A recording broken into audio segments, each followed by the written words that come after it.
Hello மக்களே, நம்ம இன்னைக்கு எதை பற்றி பார்க்க போகிறோன்னா, நம்ம நாட்டுக்கோழி பண்ண ஆரம்பிக்கிறதுக்கு ஈஸியான முறை அப்படிங்கிறது இன்குபேட்டர் தான். இதில் ஒரு 120 முட்டை வைக்கலாம். ஒரு 28 நாளைக்கு 120 முட்டை வச்சுன்னா 120 முட்டையுமே இதில் நல்ல இது கொடுப்போம்.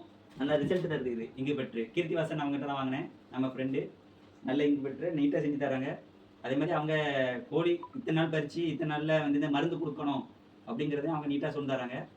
இப்போ வந்து வாங்க நம்ம இன்குபேட்டரில் எப்படி உங்களுக்கு முட்டை முதல்ல வைக்கலாம், எப்படி அடை வச்சுக்கணும் அப்படிங்கிறத நான் உங்களுக்கு சொல்கிறேன்.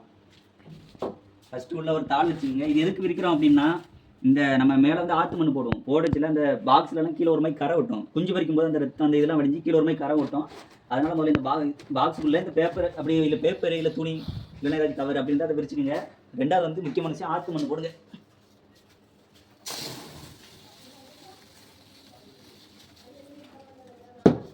ஆற்று மண் போட்டு அதை கலக்கி விட்டுருங்க.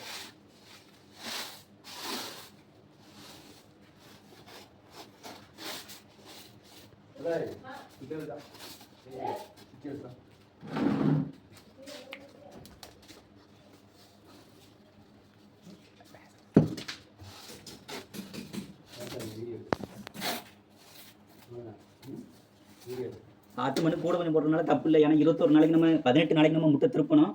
திருப்பும்போது அந்த முட்டை வந்து கீழே உள்ள தாள் எதுலையுமே படக்கூடாது. அதனால மண் கூட கொஞ்சம் போட்டுங்க, தப்பே கிடையாது.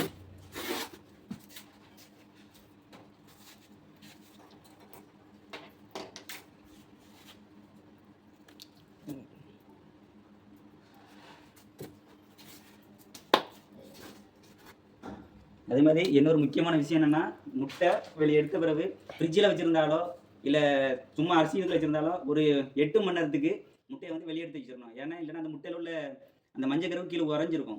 அது வந்து நம்ம தனியாக எடுத்து வைக்கிறதுனால அதுக்கு அந்த முட்டையில் உள்ள மஞ்சக்கருக்கு நல்ல காற்று தன்மை கிடைக்கும். அதனால் குஞ்சு பறிப்பும் அதிகரிக்கும். வாங்க முட்டை எப்படி வைக்கணும்னு சொல்கிறேன். நீங்கள் வீட்டில் முட்டை வந்து அரிசிக்குள்ளே வச்சுருக்கீங்க அப்படிங்கன்னா, இந்த பெரிய பக்கத்தை தயவு செஞ்சு கீழே குத்தாதீங்க. நிறைய பேர் பண்ணுற தப்பாக தான். இந்த ஒல்லியாக இருக்கிற பக்கம் தான் இந்த அரிசிக்குள்ளே இருக்கணும். ஏன்னா கீழே தான் அந்த ஆக்சிஜன் அளவு அதிகமாக இருக்கும். மேலே உள்ளதில் அந்த மஞ்சள் கருவு இருக்கிறதுனால அந்த கருவுக்கு நல்லாவே ஆக்சிஜன் கிடைக்கும். பார்த்துங்க, முட்டை வைக்கிறேன்.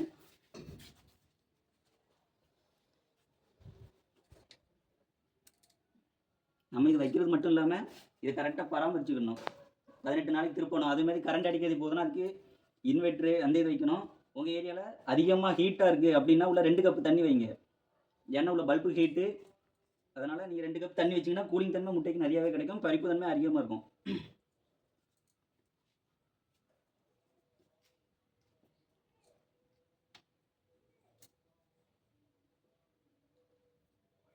அதேமாதிரி உங்களுக்கு முட்டையோட எப்படி சேவல் எப்படி பொட்டை குஞ்சு அப்படிங்கிறத கண்டுபிடிச்சி சொல்கிறேன்.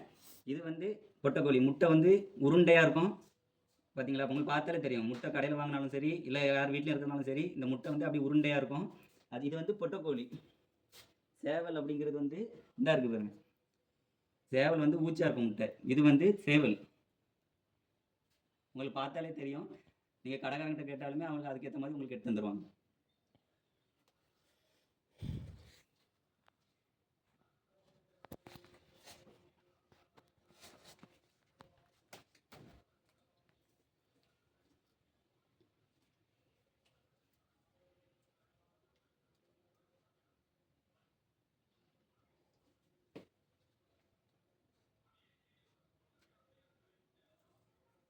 பாப்பா வந்து எடுத்து இந்த வீடியோ எப்படி நான் எடுக்கிறேன். அதே மாதிரி இன்னொரு முக்கியமான விஷயம் என்னென்னா, இந்த முட்டை இன்றைக்கி நைட்டு அடைக்கிறோம். நேற்று நைட்டே இந்த முட்டையை தண்ணியில் போட்டு பார்த்து முட்டை அவ்வளோ முங்கி இருந்தால் நல்ல முட்டைங்க. மேலே மறந்துனாலே அது முட்டைங்க. இதுலேயே நிறைய இது பொரிப்பு தன்மை கம்மியாக தான் பொரிக்கும். ஏன்னா இப்போ நமக்கு தெரியாது. 7 நாள் கழித்து இந்த முட்டையில் நம்ம செல்லைட்டு பின்னால் வச்சு பார்த்தீங்கன்னாலே உங்களுக்கு தெரிஞ்சிடும். உள்ள கருவு எல்லாமே உருவாயிடும். இந்த ரத்த நரம்பு அந்த மாதிரி அப்படி முட்டை சுற்றி சுற்றி நரம்பாக இருக்கும். அந்த நரம்பு இல்லைனாலே அதுக்கு உண்டை நீங்கள் எடுத்து யூஸ் பண்ணிக்கலாம்.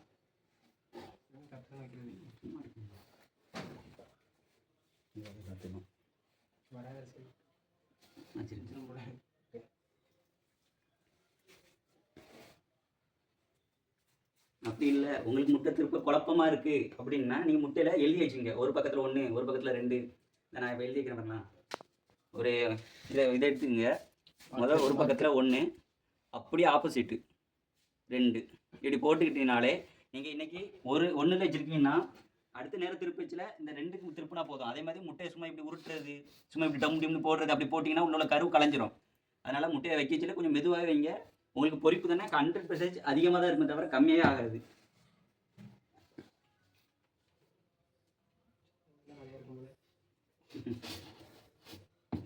கோழி பண்ண ஆரம்பிக்கிறது ரொம்ப நல்லது. ஏன்னா இப்போ இங்குபெட்ரு அப்படின்னால பிரச்சனை கிடையாது. அதுவே இல்லாமல் கோழியில் அடை வைக்கிறது செல்லது அந்த கோழி பேன் வந்து பறிச்சு அதிகமாக இருக்கிறதுனால குஞ்சுகளுக்கும் இதாகி குஞ்சு உடனே இறக்குறதுக்கான தன்மை உண்டு. இது வந்து இங்குபெட்ரு என்னை பொறுத்தவரைக்கும் அது நல்லது. ஏன்னா கிராம பக்கத்தில் பசங்க வேலையே இல்லாமல் இருந்தாலும் இந்த தொழில் செய்யலாம். அது நான் உத்தரவாதம் தரலாம். ஏன்னா ஒரு 200-300 கோழி வளர்க்குறீங்க அப்படிங்கன்னா மாதத்துக்கு ஒரு 2500 முட்டை. இப்போ வந்து நாட்டுக்கோழி முட்டை ரொம்ப டிமாண்டாக கிடைக்கிறது.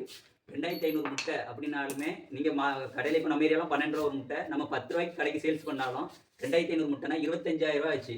ஒரு மாதம் வருமானம் 25000 ரூபானா நீங்கள் 5000 ரூபா இந்த கோழிக்கு தீவனம் அப்படி இதுன்னு போட்டிங்கன்னா ஒரு 5000 ரூபா உங்களுக்கு செலவுனாலுமே 20000 ரூபா உங்களுக்கு லாபம். அதுவும் நீங்கள் ஒரு மாதம் இதை அப்படியே ஒரு சும்மா சிம்பிளாக சீட்டு அப்படி சுற்றி வள மாதிரி அடைச்சி உள்ள வச்சு வளர்க்குற மாதிரி ஒரு பிராய்லர் கோழி பண்ணை எப்படியோ அதே மாதிரி நீங்கள் நாட்டுக்கோழி பண்ணையை கூட கொண்டு வரலாம். இது நமக்கு ரொம்ப கம்ஃபர்டபுள். அதே மாதிரி அதிகமாக முட்டை கிடைக்கும். முட்டை நம்ம அந்த நேரம் பார்த்து வாங்கிக்கலாம், அதுக்கு யாராவது போட்டுக்கலாம்.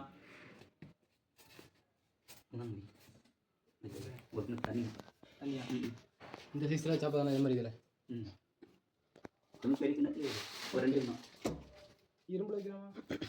வைக்கலாம்.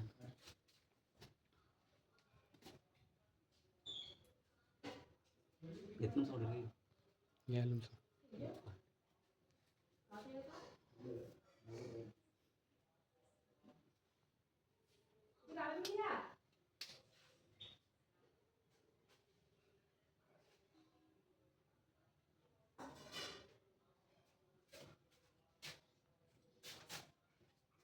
ஓடிட்டு இருக்கா கட் பண்ணியா?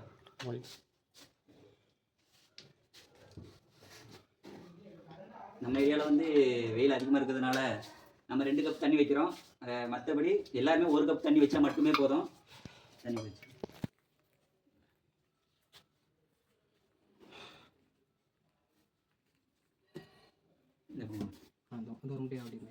வச்சிடலாம் மட்டும்.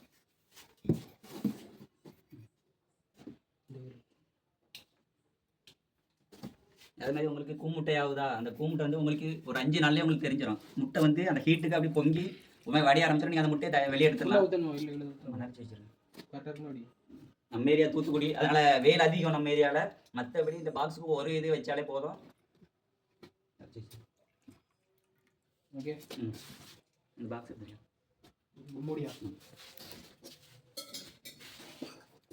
இதை திருப்புறது மட்டும் நீங்கள் அதிகமாகலாம் திருப்பாங்க. நிறைய பேர் சொல்லுவாங்க 5 நாள் திருப்புனா நல்லா அவ்வளோ கொஞ்சம் பறிக்கும், 6 நாள் திருப்புனா அவ்வளோ கொஞ்சம் பறிக்கும் அப்படிம்பாங்க. இது அதிகமான திருப்ப வேண்டிய அவசியமே கிடையாது. எனக்கு தெரிஞ்சு ஒரு 3 நேரம் நம்ம வேலைகளை பார்த்துட்டு ஒரு 3 நேரம் இருக்கும்போது திருப்பினாலே போதும். இந்த முட்டைங்களை அதிகமாக திருப்ப அந்த முட்டையில் உள்ள மஞ்சக்கரு வந்து அலம்பிக்கிட்டு இருக்கும். கரு எல்லாமே களையிறதுக்கான வாய்ப்பு அதிகம். அதனால் அவன் 5 நேரம் சொல்கிறாங்க, 5-10 நேரம் சொல்கிறாங்க, அதெல்லாம் கணக்கே கிடையாது. எனக்கு தெரிஞ்ச ஒரு 3 நேரம் முட்டையை திருப்பினாலே அந்த முட்டைக்கு பொறிப்புத்தன்மை அதிகமாக இருக்கும். அதே மாதிரி 21 நாள் கழிச்ச பிறகு பச்சை தண்ணி வைக்கவே கூடாது. கோழி குஞ்சுகள் நிறைய பேர் பண்ணுற தப்பு, பச்சை குஞ்சு வச்சு அந்த குஞ்சு தூங்கிட்டே இருக்குது, கரண்டில் பறிக்கிறதுனால அந்த குஞ்சு தேர மாட்டேங்குது அப்படின்னு சொல்கிறீங்க. அது வந்து பச்சை தண்ணி வைக்கவே கூடாது. அதே மாதிரி நாட்டு மருந்து வந்துட்டு மஞ்சள் தண்ணி, சோம்பு தண்ணி இதெல்லாம் வைக்காதீங்க. அதுக்குன்னு இப்போ மெடிக்கலில் ஒரு மெடிசன் உண்டு, 200 அந்த மெடிசன். அது உங்களுக்கு நான் கீழே கமெண்ட்ல அந்த இதில் சொல்கிறேன் என்ன மெடிசன் அப்படின்ட்டு. அந்த மெடிசனை ஒரு 3 நாளைக்கு 1 லிட்டர் தண்ணியில் 30 ml கலக்கி கொடுத்தாலே போதும். கோழி குஞ்சு எதுவுமே தூங்காது. 2.5 மாதத்துக்கு அந்த கோழிக்கு நோய் கூட வராது. அதுக்கப்புறம் வேணால் சத்து வர்றதுக்கு வேறு டானிக் இருக்குது, அதை நான் உங்களுக்கு கமெண்ட்டில் சொல்லுவேன். சுவிட்ச் போடுங்க. இங்கு பெற்று 100 முட்டை வைக்கும்போது அதுக்கு காற்று அழுத்தம் நிறையாவே வேணும். ஏன்னா உள்ளே இருக்கிற மஞ்சக்கருக்கு காற்று நிறையா போகணும். அதனால இந்த பாக்ஸை சுற்றி ஒரு 24 ஓட்டை, சின்ன ஓட்டை போட, ஒரு குண்டு ஊசி, இந்த சாக்கு தைக்கிற ஒரு ஊசி, அதே மாதிரி ஊசி வச்சு நீங்கள் இந்த சின்ன ஓட்டை ஒரு 28 ஓட்டை போட்டாலே போதும். அந்த கோழிங்க முட்டைங்களுக்கு எல்லாமே போகும். அதே மாதிரி யாருக்கும் எதாவது சந்தேகம் அப்படின்னா தயவு செஞ்சு நீங்கள் கமெண்ட்டில் சொல்லலாம். இது எனக்கு பொறுத்து நம்ம கிராம சைடில் ரொம்ப நல்லது. கிராமத்து பசங்க அப்படிங்கிற இதில் இது இங்கே செஞ்சு பார்க்கலாம். காலையில் நீங்கள் எந்த வேலைக்கு போயிட்டு வந்தாலுமே இந்த இது திருப்பலாம். அதே மாதிரி கரண்ட் போயிட்டு இன்னைக்கு ஒரு நாள் இது கரண்ட் இல்லை அப்படிங்கிறதுல நீங்கள் அன்றைக்கி முட்டை திருப்ப கூட வேண்டாம். அந்த முட்டை திருப்பாமல் அப்படியே பாக்ஸ் ஓப்பன் பண்ணாமல் அப்படியே வச்சுட்டாலே போதும். அந்த ஹீட்டுக்கு அந்த முட்டை அப்படியே இருந்துக்கிடும். கரண்ட் வரும்போது அடுத்த நாள் இதாகிடும். அதுக்கு நான் ஒரு நாளைக்கு 10 நேரம் கரண்ட் போகுது, 5 நேரம் கரண்ட் போகுது அப்படின்னா தயவு செஞ்சு 2 நேரம் முட்டை திருப்புங்க. காலையில் சாயங்காலம் 2 நேரம் திருப்பினாலே அந்த ஹீட்டுக்கு அந்த முட்டை கரு நல்லாவே கூடும். அதிகமாக நம்ம திருப்ப முட்டை பொரிப்புத்தன்மை அதிகரிக்காது, பொரிப்புத்தன்மை குறைய தான் செய்யும். அதனால நீங்க நிறைய பேர் யூடியூப்ல திருப்புங்க 5 நேரம் திருப்புங்க 10 நேரம் திருப்புங்க அப்படின்றாங்க. அது வேண்டாம். ஒரு 3 நேரம் தயவு செஞ்சு அந்த 3 நேரம் திருப்பினாலே உங்களுக்கு பொறுப்பு தன்மை ரொம்ப ரொம்ப அதிகமா இருக்கும். ஏன்னா நான் முதல்ல வந்து முதல்ல வந்து நானே யூடியூப்ல தான் பார்த்து இது கத்துக்கிட்டேன். முட்டை இன்குபேட்டர்ல எப்படி முட்டை வைக்கலாம் அப்படின்ட்டு. அவங்க வந்து 5 நேரம் திருப்புங்க 6 நேரம் திருப்புங்க அப்படின்னு சொன்னாங்க. ஆனா அப்படி திருப்ப நமக்கு முட்டை ரொம்ப வேஸ்ட். எனக்கெல்லாம் போன திருப்பு ஃபர்ஸ்ட் பேஜ் 50 முட்டை வச்சிருந்தேன். 50 முட்டையுமே வேஸ்ட் ஆகிட்டு. அதனால தயவு செஞ்சு 3 நேரம் மட்டும் திருப்புங்க. வேற ஏதாவது சந்தேகம்னா கமெண்ட்ல பண்ணுங்க. தேங்க்யூ. நம்ம சேனலை சப்ஸ்கிரைப் பண்ணிக்கங்க.